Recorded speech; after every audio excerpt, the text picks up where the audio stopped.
Latin, Syrian, Ethiopic, Aramean, Arabic, Persian, and Old Slavic products translated directly or indirectly from Jewish works of Palestinian or Hellenistic origin. The use of these pseudepigrapha requires great caution. Nearly all of them are embellished with Christian interpolations, and in some cases the inserted portions have choked the original form so completely that it is impossible to determine at first sight whether a Jewish or a Christian legend is under examination. I believe, however, that the pseudepigraphic material made use of by me is Jewish beyond the cavil of a doubt, and therefore it could not have been left out of account in a work like the present. However, in the appreciation of Jewish legends, it is the rabbinic writers that should form the point of departure, and not the pseudepigrapha. The former represent the main stream of Jewish thought and feeling, the latter only an undercurrent. If the synagogue cast out the pseudepigrapha, and the church adopted them with a great show of favor, these respective attitudes were not determined arbitrarily or by chance. The pseudepigrapha originated in circles that harbored on the germs from which Christianity developed later on. The Church could thus appropriate them as her own with just reason. In the use of some of the apocryphal and pseudepigraphic writings, I found it expedient to quote the English translations of them made by others, insofar as they could be brought into accord with the general style of the book, for which purpose I permitted myself the liberty of slight verbal changes. In particulars, I was guided naturally by my own conception of the subject, which the notes justify in detail. Besides the pseudepigrapha, there are other Jewish sources in Christian garb.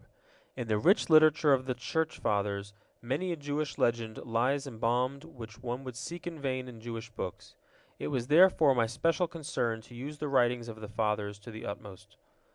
The luxuriant abundance of the material to be presented made it impossible to give a verbal rendition of each legend.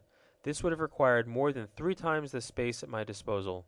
I can therefore claim completeness for my work only as to content. In form it had to suffer curtailment. When several conflicting versions of the same legend existed, I gave only one in the text, reserving the other one, or the several others, for the notes, or, when practicable, they were fused into one typical legend, the component parts of which are analyzed in the notes.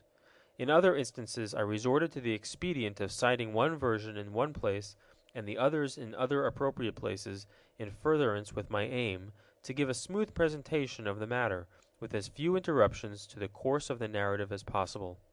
For this reason I avoided such transitional phases as, "some say," "it has been maintained," etc.